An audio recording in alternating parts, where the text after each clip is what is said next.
नमस्कार दोस्तों, मैं हूं कैलाश चौधरी और आज हम पढ़ेंगे भूगोल कक्षा 9 का पहला टॉपिक भारत आकार और स्थिति।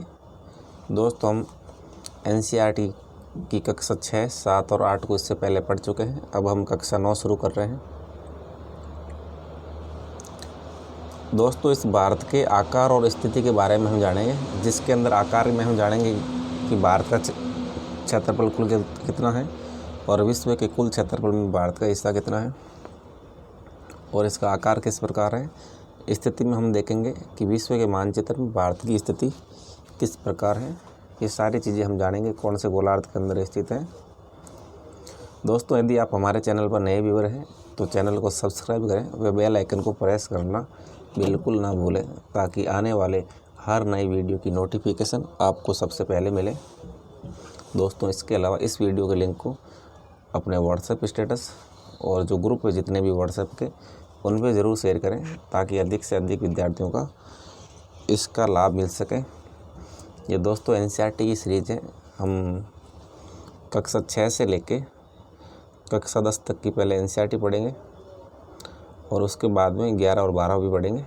तो दोस्तों इतनी महत्वपूर्ण किताबें हैं, आप चाहे कांस्टेबल से लेकर आईएएस तक की तैयारी कर रहे हैं तो हमारी एनसीईआरटी की बुक होती है दोस्तों, ये बेस होता है।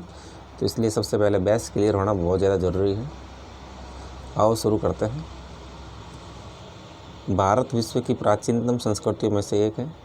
दोस्तों विश्व की जितनी भी पुरानी संस्कृति हुई है, चाहे वो इराक की दजला फरात हो, चीन की संस्कृति हो, मिस्र की संस्कृति हो, यूनान की हो, उसके अंदर भारत की संस्कृति है। भारत की संस्कृति से मतलब हड़प्पा, मोहनजोदड़ो, ये संस्कृतियाँ भारत की संस्कृतियाँ हुई है।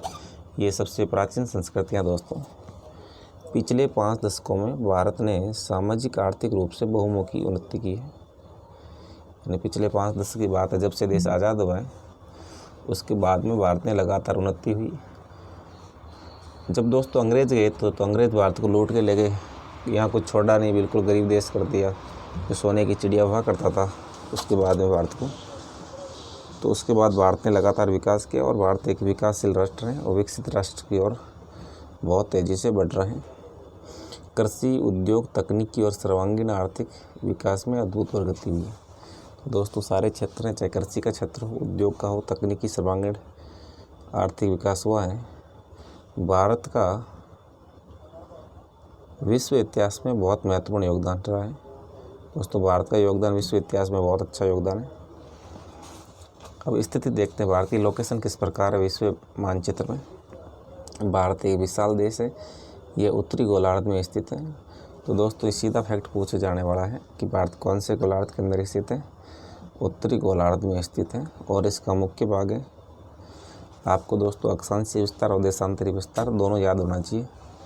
भारत का मुख्य भाग है 8 डिग्री उत्तरी अक्षांश से 37 डिग्री 6 मिनट उत्तरी अक्षांश, 8/4 से 37/6 उत्तरी अक्षांश। और जो देशांतरीय विस्तार है दोस्तों 68 डिग्री 7 मिनट पूर्वी देशांतर से 97 डिग्री 25 मिनट पूर्वी देशांतर तक। तो दोस्तों ये सवाल बार बार पूछा जाता है प्रतियोगी परीक्षाओं में कि भारत का अक्षांशीय और देशांतरीय विस्तार किस प्रकार है। ये दोस्तों आपको एक्यूरेट याद होना चाहिए। यानी वैसे मंत्र देखे दोस्तों 37/6 में और 8/4 में तो लगभग 29 डिग्री का है। इसका भी अंतर 57/25 से 68/7 29 डिग्री का है। तो दोस्तों भारत का जो अक्षांशीय और देशांतरी विस्तार है तो इसमें लगभग 29 डिग्री का अंतर पाया जाता है। ये भी सवाल बार बार पूछा जाता है। कर्क रेखा 23.5 डिग्री उत्तर में देश को लगभग 2 बराबर भागों में बांटती है। तो दोस्तों जो कर्क रेखा है भारत को 2 भागों में बांटती है। मुख्य भूभाग के दक्षिण पूर्व में अंडमान निकोबार द्वीप समूह, बंगाल की खाड़ी में। तो दोस्तों अंडमान निकोबार है हमारे भारत के नॉर्थ ईस्ट में, जो बंगाल की खाड़ी में पड़ता है। ये भी आपको ध्यान रखना है, कन्फ्यूज नहीं होना है कि अरब सागर नहीं करना है। तथा दक्षिणी पश्चिम में लक्षद्वीप द्वीप समूह है अरब सागर में। तो आप ये भी याद होना चाहिए कि लक्षद्वीप एक भारत का केंद्र शासित प्रदेश है जो अरब सागर में स्थित है और लक्षद्वीप की राजधानी कवारत्ती है। आपको ध्यान होगा कवारत्ती। अपनी एटलस की सहायता से इन द्वीपों का विस्तार से ज्ञात करना है, विस्तार ज्ञात करना है, कहाँ कहाँ फैले हुए हैं। क्या आप जानते हैं भारतीय संघ राज्य का सबसे दक्षिणी बिंदु जो इंदिरा बिंदु कहलाता है, इसे इंदिरा पॉइंट कहते हैं। सन 2004 में सुनामी लहरों के कारण समुद्र में जलमग्न हो गया था। तो दोस्तों आपको याद होना चाहिए कि 2004 में जब सुनामी आई थी, जो भारत का पूर्वी तट है, तो पूर्वी तट के अंदर तमिलनाडु, आंध्र प्रदेश, उड़ीसा, पश्चिम बंगाल, ये तुम्हारा अंडमान निकोबार है, यहाँ बहुत ज़्यादा सुनामी आई थी और भारी क्षति हुई थी, जान और माल को क्षति हुई। तो दोस्तों 2004 में जो इंदिरा पॉइंट डूब गया था, ये लगभग 6 डिग्री के करीबन है ये इसका विस्तार। वैसे भारत की मुख्य भूमि का विस्तार 8 डिग्री 4 मिनट से है, तो इसका 6 डिग्री 4 मिनट के करीबन है, ये पूरा डूब गया था। भारत के भूभाग का कुल क्षेत्रफल है 32.8 लाख वर्ग किलोमीटर है। दोस्तों वैसे देखें तो भारत का क्षेत्रफल है 32,87,263 वर्ग किलोमीटर। 32,87,263 वर्ग किलोमीटर भारत का क्षेत्रफल है। शॉर्ट में दे रखा 32.8 लाख वर्ग किलोमीटर। और भारत का क्षेत्रफल विश्व के कुल क्षेत्रफल का है 2.4%, यानी जितना विश्व का नक्शा है उसका मात्र 2.4% क्षेत्रफल भारत में है। और जनसंख्या देख के दोस्तों, तो जनसंख्या करीबन भारत के अंदर 16% है, यानी भारत की 2.4% भूमि पर विश्व के 16% लोग रहते हैं। तो यहाँ क्षेत्रफल कम है और जनसंख्या ज़्यादा है, इस वजह से तो घनत्व भी ज़्यादा है भारत का अपेक्षा रूप से। अब है भारत और विश्व का मानचित्र। तो दोस्तों ये महाद्वीप है, 7 महाद्वीप है। उत्तरी अमेरिका, दक्षिणी America, Africa, Europe, Asia, Australia और अंटार्कटिका, 7 महाद्वीप हैं। और महासागर 5 है। एक प्रशांत महासागर पहला, दूसरा अटलांटिक महासागर है, तीसरा हिंद महासागर है, चौथा दोस्तों अंटार्कटिक महासागर है, और एक ऊपरी क्षेत्र है दोस्तों ग्रीनलैंड से ऊपर, इसे आर्कटिक महासागर कहते हैं। ये 5 महासागर हो गए। और यहाँ से विश्व के मध्य से एक रेखा गुजरती है 0 डिग्री अक्षांश, जिसे भूमध्य रेखा कहते हैं। तो भूमध्य रेखा भारत के दक्षिण से गुजरती है और ये विश्व को 2 बराबर भागों में बांटती है। जो इसके उत्तर के अंदर है उसे उत्तरी गोलार्ध कहते हैं, उत्तरी गोलार्ध, उत्तरी क्षेत्र को। और जो दोस्तों दक्षिण वाला क्षेत्र है इसे कहेंगे दक्षिणी गोलार्ध। तो भारत उत्तरी गोलार्ध में, ये हमने ऊपर पढ़ा था। और दोस्तों ये जो रेखा है इसे 0 डिग्री देशांतर रेखा कहते हैं। ये खड़ी रेखा है, ये टाइम जोन के हिसाब से विश्व को बांटती है 360 भागों में। ये दोस्तों जो इंग्लैंड का एक ग्रीनविच शहर है यहाँ पर पड़ता है, यहाँ से गुजरती है। तो इसके इधर वाले क्षेत्र को पूर्वी क्षेत्र बोलते हैं, पूर्वी गोलार्ध, और यहाँ को पश्चिमी गोलार्ध बोलेंगे। तो भारत की एग्जैक्ट लोकेशन देखें दोस्तों, तो ये उत्तर पूर्व हो गया, उत्तर पूर्व। तो भारत उत्तरी पूर्वी गोलार्ध में है। डिस्क्रिप्टिव देखें तो ये भारत का मानचित्र है। अब इस मानचित्र में देखते हैं हम, भारत के नीचे हिंद महासागर है, देखिए इस साइड ये अरब सागर है, ये बड़ा क्षेत्र, यहाँ लक्षद्वीप है, और इस साइड है बंगाल की खाड़ी, और यहाँ अंडमान निकोबार द्वीप समूह है। उत्तर में दोस्तों हिमालय है भारत के अंदर, यहाँ उत्तरी क्षेत्र में हिमालय है, तो ये आपको ध्यान रखना है। अब आगे देखते हैं। ये हमने देख लिया था भारत का क्षेत्रफल कितना है, 2.4 है संपूर्ण विश्व का। चित्र 1.2 से स्पष्ट है कि भारत विश्व का 7वां बड़ा देश है। दोस्तों 7वां नंबर लगता है भारत का।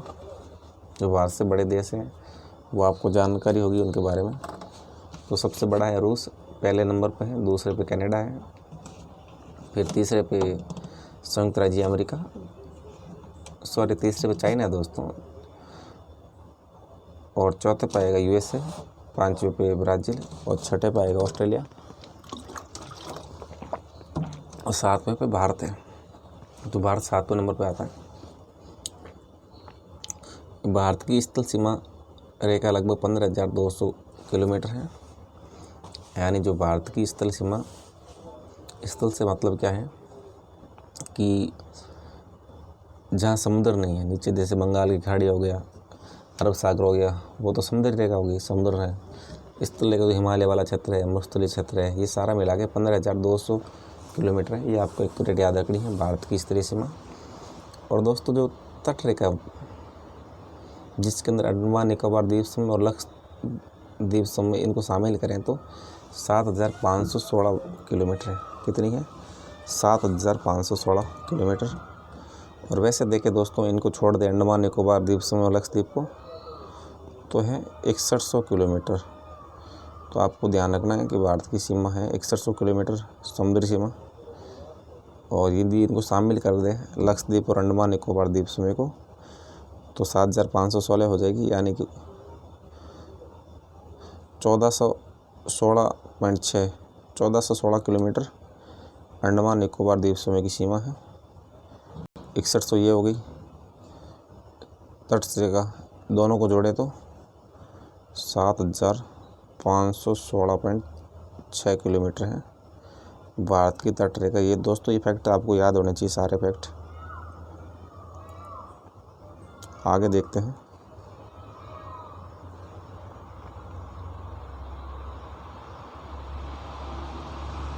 भारत के उत्तरी पश्चिम, उत्तर तथा उत्तरी पूर्वी सीमा पर नवीनतम वलित पर्वत है। दोस्तों उत्तर की सीमा उत्तर पश्चिम हो गया, कश्मीर वाला क्षेत्र हो गया। उत्तर तो संपूर्ण है, जिसके अंदर हिमाचल प्रदेश, उत्तराखंड ये क्षेत्र है। और उत्तरी पूर्वी सीमा पर जैसे नॉर्थ ईस्ट के अंदर आप ये हमारे अरुणाचल प्रदेश, आसाम ये क्षेत्र देख लो। यहाँ पर एक नवीनतम वलित पर्वत श्रृंखला है जिसे हिमालय कहते हैं। इसके दक्षिण का भूभाग उत्तर में जोड़ा है, यानी दक्षिण का भूभाग उत्तर में जोड़ा है। इसका मतलब है जो 22 डिग्री अक्षांश वाला क्षेत्र है वो चौड़ा है, और नीचे कन्याकुमारी वाला क्षेत्र है वो संकड़ा है। 22 डिग्री में कौन आएंगे? ये हमारा महाराष्ट्र, ये आंध्र प्रदेश से ऊपरी उड़ीसा वाले क्षेत्र ये आएंगे।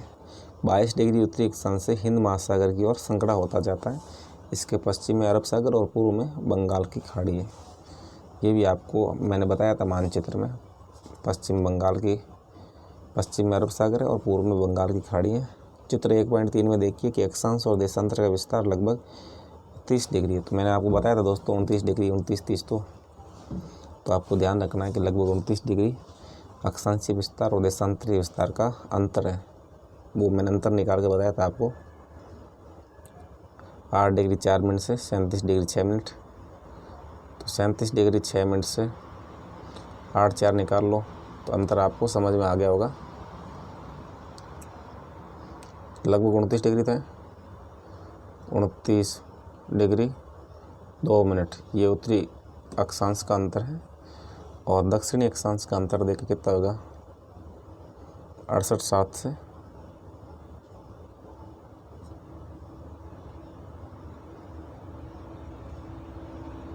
68 डिग्री 7 मिनट से 97 डिग्री 25 मिनट ये है।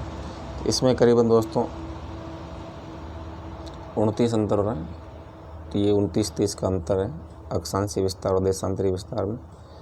अब देखते हैं, गुजरात से अरुणाचल प्रदेश के स्थानीय समय में 2 घंटे का अंतर है। ये दोस्तों जो अरुणाचल प्रदेश में 2 घंटे पहले सूर्योदय होता है और गुजरात में 2 घंटे बाद। तो इसका मेन वजह ये है कि लगभग 29 डिग्री का अंतर हो गया। तो 29 डिग्री का अंतर होने की वजह से प्रत्येक 15 डिग्री पर 1 घंटे का अंतर हो जाता है।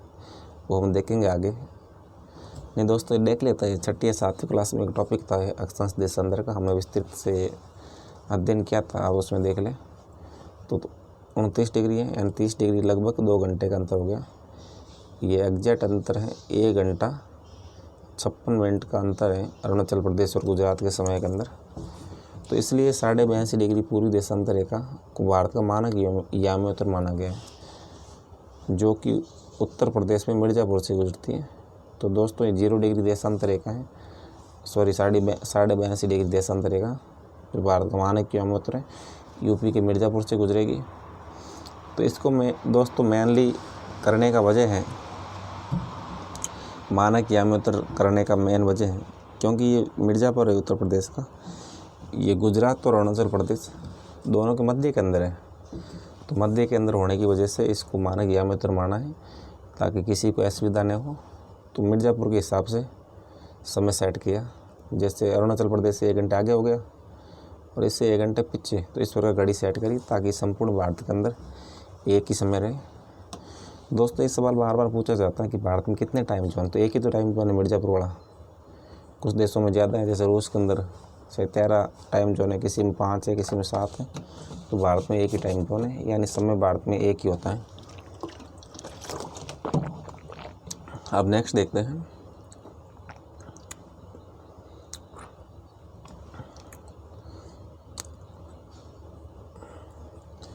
ज्ञात कीजिए 82.5 डिग्री पूर्वी देशांतर को भारत की मानक यात्रा क्यों माना जाता है। तो ये मैंने अभी चर्चा की थी इस पर। कन्याकुमारी और कश्मीर में दिन रात की अवधि में अंतर क्यों है। तो दोस्तों कश्मीर और कन्याकुमारी में दिन रात की अवधि में मेन अंतर जो 29 डिग्री का अंतर है उत्तरी अक्षांश में। तो हम जितना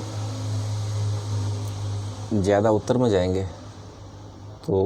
तो रातें छोटी होगी, और दक्षिण के अंदर रहेंगे भूमध्य रेखा के आसपास तो दिन बड़े होंगे। इस वजह से ये अंतर है दोस्तों, अक्षांश की वजह से लगभग 2 घंटे का अंतर हो जाता है इसमें भी, क्योंकि ये भी 29 डिग्री है। अब देखते हैं भारत और विश्व। भारतीय भूखंड एशिया महाद्वीप के पूर्व और पश्चिम के मध्य में स्थित है। तो ये हमने देखा था दोस्तों, एशिया के पूर्वी और पश्चिम मध्य में। भारतीय भूभाग एशिया महाद्वीप का दक्षिणी विस्तार है। हिंद महासागर जो कि पश्चिमी यूरोपीय देशों और पूर्वी एशियाई देशों को मिलाता है, भारत की केंद्रीय स्थिति प्रदान करता है। दोस्तों जो हिंद महासागर है भारत के केंद्र के अंदर है। देखिए दक्षिण का पठार हिंद महासागर में शीर्षवत फैला हुआ है और पश्चिमी एशिया, अफ्रीका और यूरोप के देशों के साथ साथ दोस्तों सारे देशों को मिलाता है भारत को। ये एक में चालू रखना। और पश्चिमी एशिया, अफ्रीका और यूरोप के देशों के साथ साथ पूर्वी एशिया के देशों से भी पूर्वी तट के माध्यम से निकटतम संबंध बनाए हुए। तो दोस्तों भारत की लोकेशन इतनी अच्छी हिंद महासागर के माध्यम से, जो हम यहाँ से व्यापार करना चाहिए, समुद्री व्यापार सब देशों में हो जाता है। यहाँ अफ्रीका हो जाएगा, सीधा नीचे जाएंगे, और उधर हम ऑस्ट्रेलिया हो जाएगा, यूरोप हो जाएगा। इस वजह से हिंद महासागर का नाम भारत के नाम पर रखा गया है। हिंद यानी भारत, हिंद महासागर।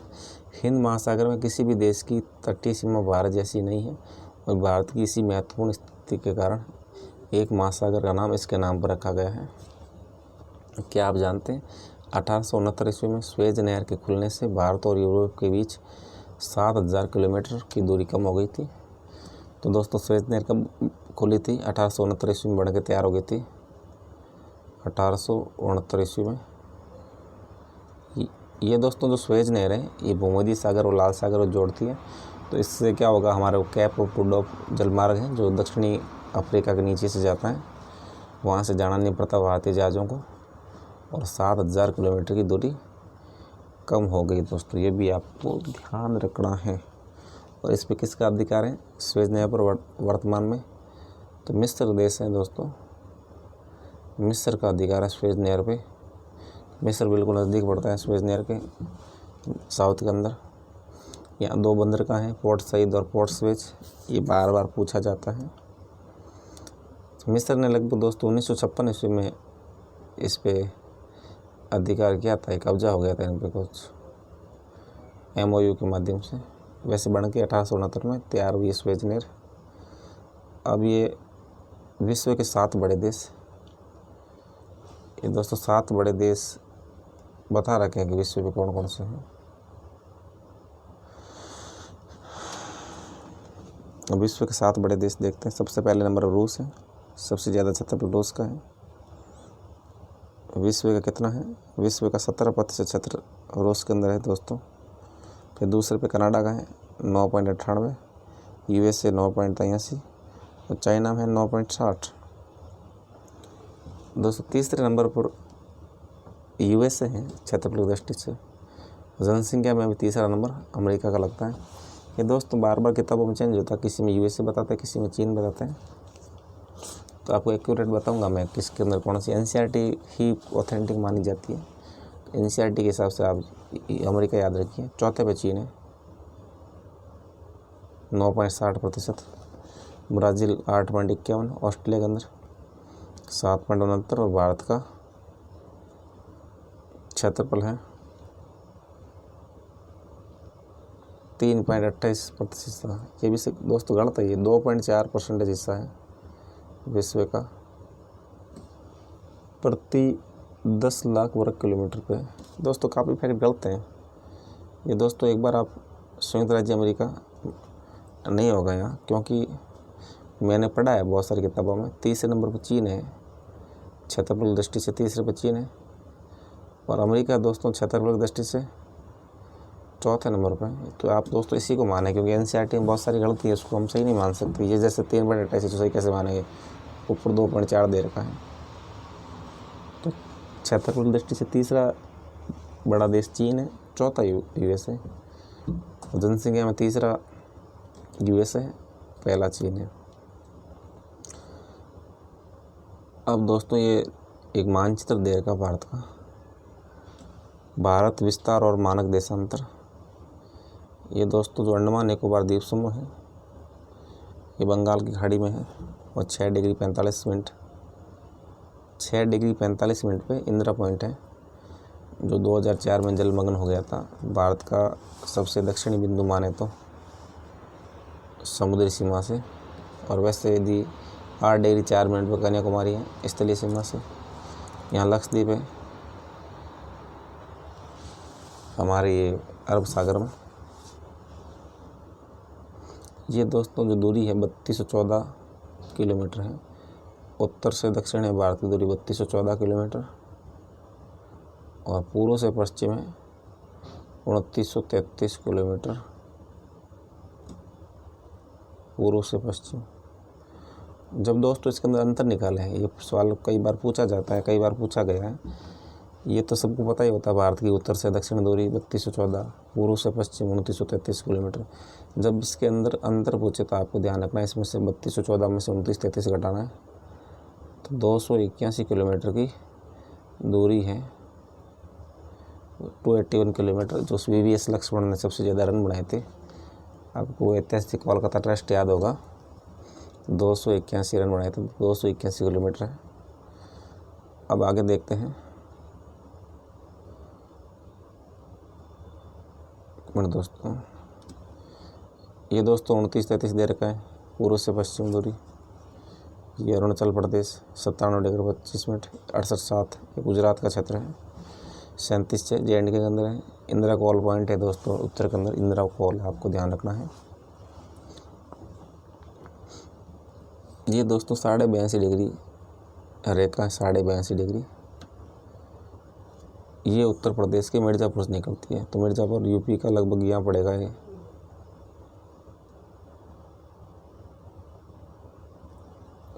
इस साइड है मिर्ज़ापुर, उत्तर प्रदेश का मिर्ज़ापुर आपको याद रखना है।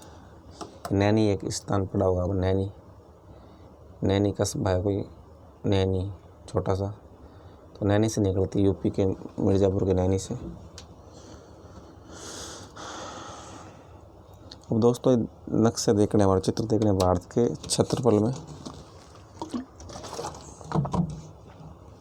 कौन कौन से पड़ोसी राज्य।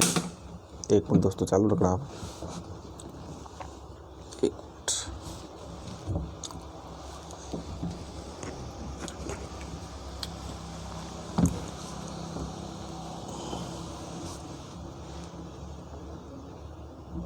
ये दोस्तों नेपाल देश है। अब हम पड़ोसी देश देखने, पड़ोसी देश कौन कौन से हैं, कौन किस देश के। पहले देख लेते हैं हम चीन। तो चीन के पड़ोसी राज्य कौन कौन से हैं वो देखते हैं भारत के। तो चीन की सीमा बनाता है, एक तो जम्मू कश्मीर बनाएगा दोस्तों, जम्मू कश्मीर ऊपर है, ठीक है, चीन से। फिर जम्मू कश्मीर से नीचे पड़ जाएगा हिमाचल, ये हिमाचल है यहाँ HP, और नीचे आ जाएगा उत्तराखंड UK। और अब तो जम्मू कश्मीर बन गया, क्या बताते हैं वो, केंद्र शासित प्रदेश होगा JNK और लद्दाख। तो 2 केंद्र शासित प्रदेशों के जे एंड के, लद्दाख चीन से मिलते हुए, फिर हिमाचल, उत्तराखंड, और ये दोस्तों सिक्किम मिलेगा, सिक्किम और अरुणाचल प्रदेश। तो ये राज्य सीमा बनाते हैं चीन से। कौन कौन से? अरुणाचल प्रदेश 1, सिक्किम 2, उत्तराखंड 3 और ये हिमाचल 4। तो राज्य सीमा बनाते हैं दोस्तों। कितने? 4 राज्य और 2 केंद्र शासित प्रदेश, 2 यूटी है जिसके अंदर लद्दाख और जे एंड के हैं। और अब देखते हैं जो पाकिस्तान से सीमा बनाते हैं दोस्तों, कौन कौन से राज्य हैं भारत के राज्य। पहला गुजरात है सबसे नीचे, फिर आएगा राजस्थान दूसरे नंबर पर, तीसरे दोस्तों पंजाब। तो 3 तो राज्य सीमा बनाते हैं, गुजरात, राजस्थान, पंजाब। और चौथा है हमारा जे एंड के, जम्मू कश्मीर केंद्र शासित प्रदेश है, लद्दाख में नहीं टच होगा। तो 3 राज्य हैं प्लस 1 यूटी, ये सीमा बनाते हैं पाकिस्तान के साथ। अब हम दोस्तों नेपाल के साथ देखें कौन कौन से राज्य सीमा बनाते हैं भारत वाले। एक तो उत्तराखंड होगा सबसे पहले, और यहाँ दोस्तों यूपी है, यूपी सीमा बनाता है नेपाल से। और यहाँ बिहार सीमा बनाएगा नीचे, बिहार। और यहाँ वेस्ट बंगाल सीमा बनाएगा, ऊपर वाला गैलरी है वेस्ट बंगाल है। और यहाँ सिक्किम सीमा बनाएगा। तो 5 राज्य हो गए, उत्तराखंड, उत्तर प्रदेश, बिहार, पश्चिम बंगाल और सिक्किम। ये सीमा बनाएंगे नेपाल के साथ। अब देखें दोस्तों भूटान के साथ कौन कौन से राज्य सीमा बनाते हैं। तो भूटान के साथ सबसे पहले सिक्किम, फिर पश्चिम बंगाल।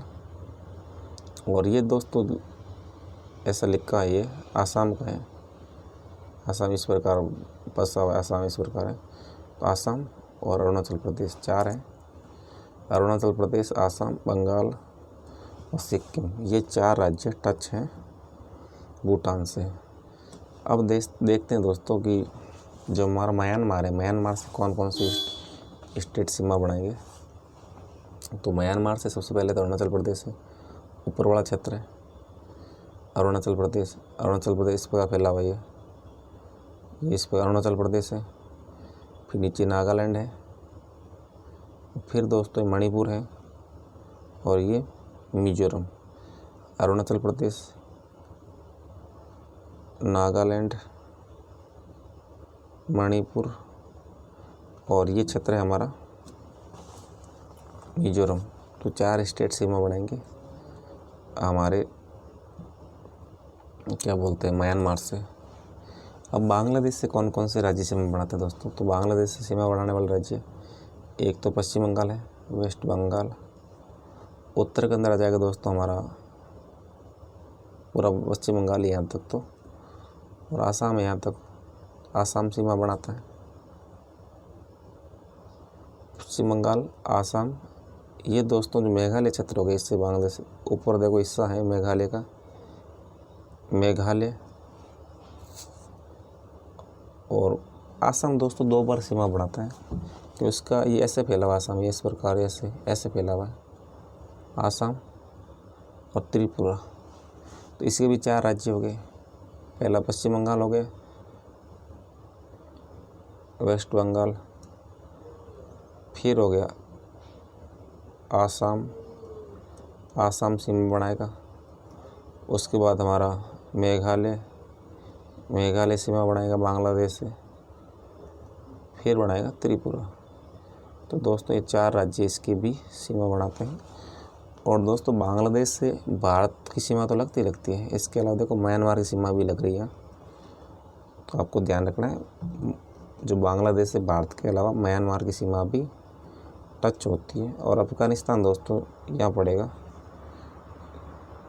तो अब ये क्षेत्र भारत के अंतर्गत नहीं है, पीओके में आएगा। जो पाक ने कब्जा लिया था, इसे पाक ऑक्यूपाइड कश्मीर कहते हैं।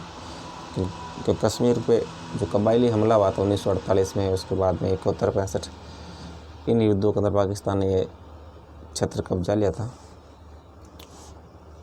तो अफ़गानिस्तान यहाँ से टच होता है। तो आपको दोस्तों समझ में आ गया होगा नक्शे के हिसाब से। अब ये नेक्स्ट है दोस्तों भारत का अंतर्राष्ट्रीय व्यापार से। भारत का अंतर्राष्ट्रीय व्यापार किस प्रकार है वो देखते हैं। ये दोस्तों भारत की लोकेशन है। ये भारत के बड़े शहर हैं, एक तो दिल्ली है, दूसरा कोलकाता है, मुंबई और चेन्नई, 4 बड़े शहर हैं। और यहाँ से इन बड़े शहरों के माध्यम से विश्व के विभिन्न भागों में अंतर्राष्ट्रीय व्यापार होता है।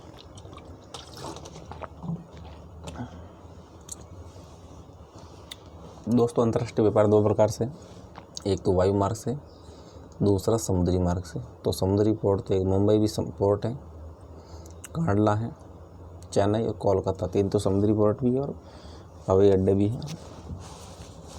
तो दोस्तों यहाँ से देखें हम वायु मार्ग, तो चेन्नई से ये प्लेन जाती है मलेशिया, इन क्षेत्रों में जाती है, आगे ऑस्ट्रेलिया। कोलकाता से देखें तो बैंकॉक थाईलैंड में, फिर थाईलैंड से फिलीपींस, तो काफ़ी बड़े क्षेत्र में फैला हुआ है। यहाँ से देखें मुंबई से, तो दोस्तों मुंबई से ये दोस्तों समुद्री पोर्ट है, देखो डैश डैश समुद्री है, तो ये तंजानिया वाले क्षेत्र में जाएगी, अफ्रीका महाद्वीप में। सोमालिया डाकू दोस्तों ये लूट लेते हैं हमारे जहाज़ को। ये सोमालिया में डाकू बहुत पाए जाते हैं, 10 जो समुद्री डाकू होते हैं। और ये हमारा कोलंबो से ये जो लाल सागर यहाँ होते हुए, इसे हम स्वेज नहर वाले इस क्षेत्र से जाते हैं हमारे बहुत।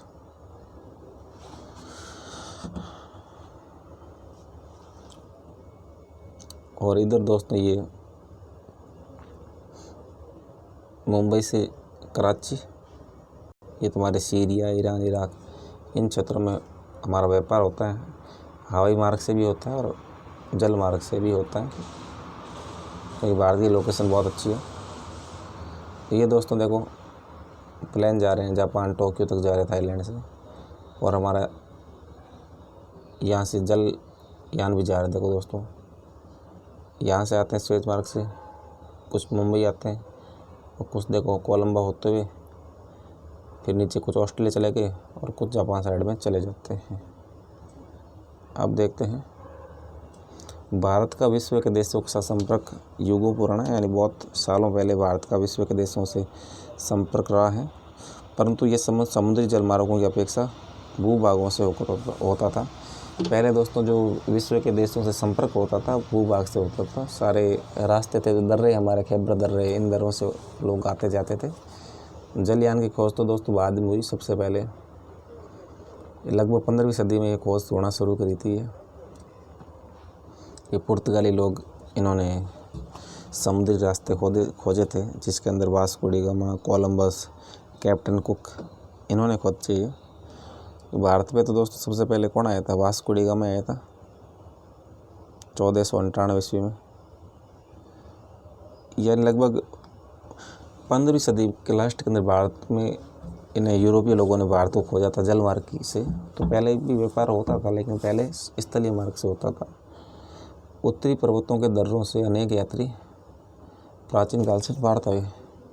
ये दोस्तों जितने आक्रमण हुए भारत पर, ये सारे उत्तरी दर्रों से हुए।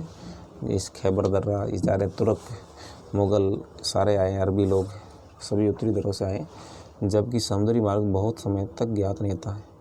1498 ईस्वी में खोज हुई, वास्को डी गामा ने खोजा भारत को समुद्री मार्ग से। भारत तो था ही दोस्तों, पहले ही था, पर लोग जानते नहीं थे समुद्री रास्ते से भारत कहाँ से गया है। इन मार्गों से प्राचीन समय से विचारों और वस्तुओं का आदान प्रदान होता रहा है। भारत का पश्चिम, मध्य और पूर्वी एशिया का दक्षिणी एशिया के पड़ोसी देशों के साथ एक अद्भुत संपर्क रहा है। दोस्तों भारत का संपर्क रहा है पहले भी। इसी प्रकार उपनिषदों के विचार, रामायण, पंचतंत्र की कहानियाँ, भारतीय अंक और दशमलव प्रणाली आदि संसार के विभिन्न भागों तक पहुँच सके। मसाले, मलमल आदि कपड़े तथा व्यापार के अन्य सामान भारत से विभिन्न देशों को ले जाते थे। कि दोस्तों भारत से सारी चीज़ें निर्यात होती थी, मसाले, मलमल विदेशों में जाते और विदेशों से भारत के अंदर सोना, हीरे, जवाहरात आते। तभी तो भारत को सोने की चिड़िया कहते हैं। यानी यहाँ से जो चीज़ जाती थी उसके बदले हमें सोना चांदी मिलता था। इसके विपरीत यूनानी स्थापत्य कला तथा पश्चिमी एशिया की वास्तुकला के प्रतीक मीनारों और गुंबदों का प्रभाव हमारे देश के भागों में देखा गया। तो दोस्तों यूनानी स्थापत्य कला भी आ गई भारत के अंदर व्यापारी संपर्क से। और मीनार और गुंबद ये हमारे जो आक्रमण हुए थे भारत के ऊपर तुर्कों के, मुगलों से, वहाँ से भी आए, कुछ व्यापार से क्षेत्र आए। भारत के पड़ोसी देश कौन से हैं? भारत का दक्षिणी एशिया में महत्वपूर्ण स्थान है। भारत में 28 राज्य हैं। अब दोस्तों भारत में 28 राज्य हैं, 9 केंद्र शासित प्रदेश नहीं दोस्तों, अब 8 ही केंद्र शासित प्रदेश बचे हैं, क्योंकि एक केंद्र शासित प्रदेश है हमारा ये दमन और दीव और दादरा और नगर हवेली। इनको दोनों को दोस्तों एक कर दिया है, दोनों को मिला दिया आपस के अंदर, तो ये एक ही बचा। अब तो 8 यूटी हो गए और 28 स्टेट हैं। 8 आपको नाम पता होगा 8 के, एक तो जे.एंड.के है, दूसरा लद्दाख है, तीसरा चंडीगढ़ है, चौथा दिल्ली है। ये 4 तो दोस्तों स्तरीय क्षेत्र के पास है। समुद्री क्षेत्र देखें तो दादरा और नगर हवेली और दमन और दीव ये 1 है, 5 और पुडुचेरी है 6, अंडमान निकोबार द्वीप समूह 7 और लक्षद्वीप 8वां केंद्र शासित प्रदेश हैं। तो ये दोस्तों आपको बिल्कुल दिमाग में बैठा लो इस चीज़ को। अब देखते हैं पश्चिमी और पूर्वी तटों पर केंद्र शासित क्षेत्रों की संख्या बताइए। तो पश्चिमी और पूर्वी तट पर हमने देख लिए हैं, 2 ही है। 2 कौन कौन से हैं? एक तो पुडुचेरी है पूर्वी तट पर, और पश्चिमी तट पर है दादरा और नगर हवेली, दमन और दीव, दोनों एक ही तो है। पहले 3 थे, अब 2 हो गए। क्षेत्रफल के आधार पर सबसे बड़ा और सबसे छोटा राज्य कौन सा है? तो दोस्तों आपको पता होगा सबसे बड़ा राज्य क्षेत्रफल की दृष्टि से राजस्थान है, और सबसे छोटा सिक्किम, सिक्किम नहीं दोस्तों, सिक्किम जनसंख्या की दृष्टि से, क्षेत्रफल की दृष्टि से सबसे छोटा गोवा है, करीबन 3000 वर्ग किलोमीटर क्षेत्र है गोवा का, और सिक्किम का 6000 के करीबन है। और जनसंख्या से पूछे तो दोस्तों सिक्किम है सबसे पहले, सबसे छोटा, सबसे बड़ा यूपी है जनसंख्या से। कौन से राज्य अंतर्राष्ट्रीय सीमा और समुद्री तट को स्पर्श नहीं करते? तो दोस्तों आपको मैप के अंदर देखना है जो अंदर के राज्य हैं, आंतरिक राज्य, जिससे नहीं तो अंतर्राष्ट्रीय सीमा लगती है और नहीं समुद्री तट लगता है। कुछ राज्य हैं दोस्तों, आप उनको देखिए नक्शे के अंदर, जैसे हरियाणा हो गया, दिल्ली हो गया, कुछ देख रहे हैं आपको नक्शे को खुद देख के आप। तुम्हारा झारखंड हो गया, ये क्षेत्र छत्तीसगढ़। पाकिस्तान, चीन, म्यांमार और बांग्लादेश की सीमाओं को छूने वाले राज्यों को 4 वर्गों में विभाजित कीजिए। तो ये दोस्तों मैं मैप में देखा था ये सारे कौन कौन से स्टेट और यूटी लगते हैं इन चारों देशों से। उदाहरणार्थ उन राज्यों को एक वर्ग में रखिए जिसकी सीमाएं पाकिस्तान से लगती है, और इसी तरह अन्य शेष वर्ग बनाइए। तो ये हमने देख लिया है। भारत की भूमि सीमाएं उत्तरी पश्चिम में पाकिस्तान और अफगानिस्तान के साथ, उत्तर में चीन, तिब्बत, नेपाल, यानी उत्तर में चीन और नेपाल के साथ, भूटान के साथ, और पूर्व में म्यांमार और बांग्लादेश के साथ लगती है। ये दोस्तों तिब्बत पहले एक स्वतंत्र राष्ट्र रहा है, और फिर क्या करा 1959 की बात है, 1959 ईस्वी के अंदर तिब्बत को चीन ने अपने अंदर मिला लिया, विलय कर दिया है, हड़प लिया। तो ये लामा है, दलाई लामा वगैरह है, तो इनकी दोस्तों तिब्बतियों की अस्थायी सरकार कहाँ है? आपको ध्यान होना चाहिए दोस्तों, तिब्बत लोगों की, जो तिब्बत के लोग हैं विरोध कर रहे हैं इस विलय को, अस्थायी सरकार वो हिमाचल प्रदेश के धर्मशाला में चला रहे हैं, और जिसके मुख्य हैं दलाई लामा। बहुत मुश्किल लेकिन दोस्तों, क्योंकि अब जब विलय हो गया तो चीन इतना शक्तिशाली देश है, तो काफ़ी प्रताड़ित करते हैं वहाँ के लोगों को। सन 1947 से पहले भारत में 2 प्रकार के राज्य होते थे, पहले प्रांत और रियासत। दोस्तों 2 प्रकार के राज्य थे, प्रांत पर सीधा अधिकार अंग्रेज़ों का था, और रियासत में राजा के माध्यम से अंग्रेज़ शासन करते थे। यानी राजा यहाँ सारा रेवेन्यू वसूल करते और फिर अंग्रेज़ों को देते। वायसराय द्वारा नियुक्त अंग्रेज अधिकारी प्रांतों पर शासन करते थे, और रियासतों का शासन स्थानीय शासकों द्वारा पैतृकता के आधार पर अंग्रेजी शासकों की प्रभुसत्ता मानकर स्वायत्तता से किया जाता था। तो ये हमने देख लिया है। अब दोस्तों ये नक्शा दे रखा है भारत और पड़ोसी देश, तो एक बार देख लीजिए। क्यों हमने देख लिया, देखो ये नीचे लक्षद्वीप है और इसके नीचे मालदीव है दोस्तों। तो आप एक इफेक्ट आप याद रखिए दोस्तों, मालदीव और लक्षद्वीप को जो अलग करती है एक हमारी जल रेखा है। देखो लक्षद्वीप यहाँ है और मालदीव यहाँ, तो भारत की 8 डिग्री 4 मिनट है, भारत की उत्तरी ये कन्याकुमारी 8 डिग्री 4 मिनट पे है। इसके थोड़ा नीचे यहाँ देखो, यहाँ इस प्रकार रेखा गुजरती है, इसे बोलते हैं। मालदीव और लक्षद्वीप को कौन सी रेखा अलग करती है? तो दोस्तों आपको ध्यान रखना, मालदीव और लक्षद्वीप को 8 डिग्री रेखा अलग करती है, 8 डिग्री देशांतर बोलते हैं। मालदीव और लक्षद्वीप को अलग करती है। ये अंडमान निकोबार द्वीप समूह आ गया, यह इंदिरा पॉइंट है सबके साउथ के अंदर। लगभग आप 6 डिग्री 45 मिनट पे हैं। इंदिरा पॉइंट कितने पे है? 6 डिग्री 45 मिनट पे है। और उसके पहले देखें हम और कौन सी क्या रेखा है। ये दोस्तों नीचे इंडोनेशिया आ गया। इंडोनेशिया में ये जो द्वीप दिख रहा है ये सुमात्रा द्वीप है। कौन सा है? सुमात्रा द्वीप है। जावा नीचे आएगा, सुमात्रा। तो दोस्तों इसको कौन सी जल संधि अलग करती है? सुमात्रा और अंडमान निकोबार द्वीप समूह को, निकोबार द्वीप समूह को। तो आपको इसको ध्यान होना चाहिए। इसे ग्रेट चैनल बोलते हैं, ग्रेट चैनल। तो ग्रेट चैनल किसको अलग करेगी? निकोबार द्वीप समूह को, और जो हमारे सुमात्रा को अलग करेगी। सुमात्रा इंडोनेशिया और निकोबार चैनल को। तो दोस्तों ये काफ़ी अच्छे फैक्ट हैं, आपको मालूम होंगे ये।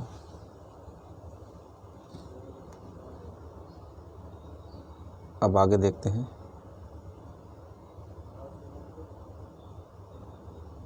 ये दोस्तों हमने देख लिए हैं। अब देखना आप कर्क रेखा कौन कौन से 8 राज्यों से गुजरती है। ये कर्क रेखा गुजर रही है। तो कर्क रेखा दोस्तों एक तो गुजरात से जाएगी सबसे पहले, फिर मध्य प्रदेश, राजस्थान के साथ गुजरात, राजस्थान, मध्य प्रदेश, फिर आएगी छत्तीसगढ़, फिर झारखंड, पश्चिम बंगाल, फिर बांग्लादेश तो भारत में है नहीं, त्रिपुरा और मिजोरम। इन 8 राज्यों से गुजरती है हमारी जो कर्क रेखा। याद रखना, एक बार रिपीट कर दूँ, गुजरात, राजस्थान, मध्य प्रदेश, छत्तीसगढ़, झारखंड, पश्चिम बंगाल, त्रिपुरा और मिजोरम, ये इन राज्यों से गुजरती है। ऊपर दोस्तों देखते हैं हम, यहाँ से गुजरती है हमारी 0 डिग्री देशांतर रेखा, वो जाएगी 4 राज्यों से। 4 कौन से? एक तो यूपी है पहला दोस्तों, बिहार में खस के, बिहार नहीं है, यूपी, छत्तीसगढ़, उड़ीसा और आंध्र प्रदेश। इन 4 राज्यों से गुजरती है। यहाँ से है वो यूपी, छत्तीसगढ़, उड़ीसा और आंध्र प्रदेश, इन 4 राज्यों से गुजरती है। और दोस्तों छत्तीसगढ़ है, छत्तीसगढ़ में ये दोनों रेखाएं मिलती हैं। हमारा मानक यमोत्तर 82.5 डिग्री और 23.5 डिग्री यहाँ मिलती है। और ये हमने पढ़ लिया कौन कौन से पड़ोसी देश हैं, सारा हमने देख लिया। दक्षिण में समुद्र पार हमारे पड़ोसी 2 द्वीप समूह हैं, श्रीलंका और मालदीव, हमने देख लिया नीचे। भारत और श्रीलंका के बीच में छोटा समुद्री रास्ता है जिसे कहते हैं पाक जल संधि कहते हैं, और मन्नार की खाड़ी कहते हैं दोस्तों। तो आपको ध्यान रखना है कि जो भारत और श्रीलंका को कौन सी जल संधि अलग करती है? पाक जल डमरू मध्य और मन्नार की खाड़ी भारत को श्रीलंका से अलग करती है। मालदीव लक्षद्वीप के दक्षिण में स्थित है और अपने पड़ोसी देशों के साथ भारत का भौगोलिक और ऐतिहासिक संबंध बहुत अच्छे रहे हैं। और अपनी एटलस में एशिया के मानचित्र में देखो कि भारत कैसे अलग दिखाई देता है। तो दोस्तों भारत तो अलग तो दिखेगा ही, क्योंकि हिमालय से, जो हिंद महासागर से बहुत अच्छी स्थिति है भारत की। और उत्तर के अंदर हिमालय है, पश्चिम के अंदर मरुस्थल है। तो सारी सीमाएं दोस्तों नेचुरली भारत की हैं। नीचे हमारा महासागर आ गया, कृत्रिम सीमा बहुत कम है, बाकी सारी प्राकृतिक सीमा मिली है भारत को। स्कूल भुवन एक पोर्टल है जो देश के प्राकृतिक संसाधनों, इस पोर्टल का नाम है दोस्तों स्कूल भुवन।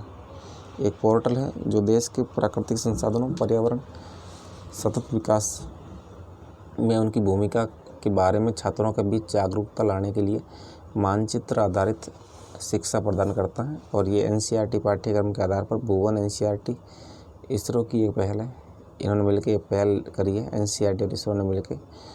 आप माध्यमिक स्तर से संबंधित भारत के विभिन्न मानचित्र को देखें। ये वेबसाइट दे रखी दोस्तों, bhuvan.app।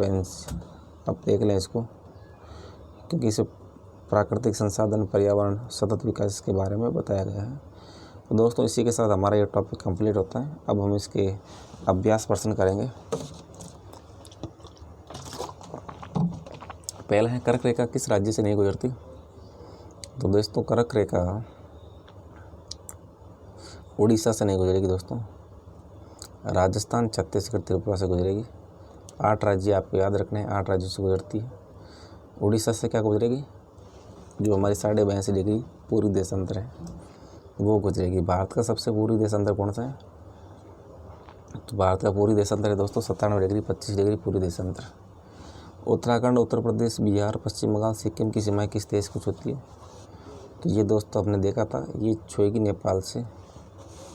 ग्रीष्म अवकाश में आप यदि कवरत्ती जाते हैं तो किस केंद्र शासित प्रदेश में जाएंगे? तो दोस्तों कवरत्ती किसकी राजधानी है?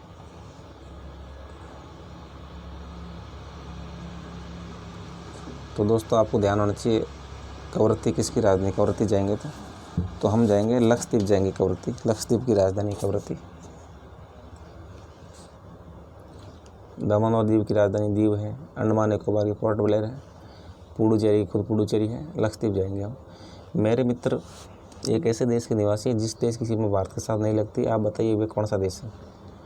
दोस्तों तजाकिस्तान की सीमा भारत से नहीं लगती है। ये बाकी सारे देश भूटान, बांग्लादेश, नेपाल भारत से सीमाएं लगती हैं इनकी। अब देखते हैं, निम्न प्रश्नों के उत्तर संक्षेप में दीजिए। अरब सागर तथा बंगाल की खाड़ी में स्थित द्वीप समूह के नाम बताइए। तो आपको द्वीप समूह कौन कौन से हैं? अंडमान निकोबार द्वीप समूह और बंगाल की खाड़ी। दक्षिण में कौन से द्वीपीय देश और हमारे पड़ोसी हैं? तो दोस्तों श्रीलंका और मालदीव हैं। उन देशों का नाम बताइए जो क्षेत्रफल में भारत से बड़े हैं। तो ये हमने देखा था, पहले नंबर पे रूस है, दूसरे पे कनाडा है, तीसरे पे हमारा चीन है, चौथे पे अमेरिका है, 5वें पे ब्राज़ील और 6ठे पे ऑस्ट्रेलिया। 6 देश बड़े हैं और 7वां भारत है। हमारे उत्तरी पश्चिमी, उत्तरी और उत्तरी पूर्वी पड़ोसी देशों के नाम बताइए। तो दोस्तों उत्तरी पश्चिमी पड़ोसी जो हमारा पाकिस्तान हो गया और अफ़गानिस्तान हो गया, उत्तर के अंदर चीन हो गया, नेपाल, भूटान ये हो गए। उत्तर पूर्व के अंदर बांग्लादेश, म्यांमार हो गए। भारत में किन राज्यों से कर्क रेखा गुजरती है उनके नाम बताइए। तो 8 राज्य दोस्तों आपको याद होने चाहिए। 8 राज्यों के नाम इस प्रकार हैं। पहला गुजरात, दूसरा राजस्थान, तीसरा मध्य प्रदेश, ये चौथा है हमारा झारखंड, फिर छत्तीसगढ़, फिर पश्चिम बंगाल, मिजोरम और त्रिपुरा। सूर्योदय अरुणाचल प्रदेश के पूर्वी भाग में गुजरात के पश्चिम भाग की अपेक्षा 2 घंटे पहले क्यों होता है, जबकि दोनों राज्यों में घड़ी एक ही समय को दिखाती है? तो दोस्तों 2 घंटे तो नहीं होता, 1 घंटे और 56 मिनट पहले होता है। इसका मेन वजह होने की है कि लगभग आप 29 डिग्री मान लो, 29-30 डिग्री, 29 डिग्री तो देशांतरी अंतर है गुजरात और अरुणाचल प्रदेश में, और प्रत्येक 15 डिग्री पर 1 घंटे का अंतर होता है। तो 15 पे 1 30 पे कितना 2 घंटे हो जाएगा, 2 घंटे का अंतर हो जाएगा। इस वजह से अंतर है। और दोनों ही जगह घड़ी एक ही समय बताने की मेन वजह है कि भारत एक विशाल देश है और भारत में समय को लेकर कुछ अलग स्थिति पैदा नहीं हो, व्यापारियों को सुविधा हो और प्रशासनिक कार्य आसानी से हो। इसलिए जो हमारा इलाहाबाद के पास मिर्ज़ापुर है, वहाँ से 82.5 डिग्री जो पूरी देशांतर रेखा है उसको टाइम जो हम मान के वहाँ से समय तय किया गया है। हिंद महासागर में भारत की केंद्रीय स्थिति में इसे किस प्रकार लाभ हुआ है? तो दोस्तों हिंद महासागर की केंद्रीय स्थिति से भारत को काफ़ी लाभ हुआ है। ये लाभ हुआ है दोस्तों, मेन ये है कि यहाँ से व्यापार आसानी से किया जा सकता है। तो यहाँ हम पूर्व के अंदर जाएंगे, पश्चिम के अंदर, पश्चिम में यूरोप, फिर अफ्रीका सीधे जा सकते हैं। पूर्व के अंदर ऑस्ट्रेलिया और ये साइड जापान, कोरिया, समुद्री व्यापार आराम से कर सकते हैं। हमें कृत्रिम सीमा नहीं बढ़ानी पड़ी, हिंद महासागर से है। इसलिए दोस्तों ये काफ़ी फ़ायदे हैं। इसी के साथ ये हमारा पहला टॉपिक कंप्लीट होता है, भारत आकार और स्थिति। अब हम दूसरा टॉपिक दोस्तों कल पढ़ेंगे। आज के लिए बस इतना ही। जय हिंद, जय भारत।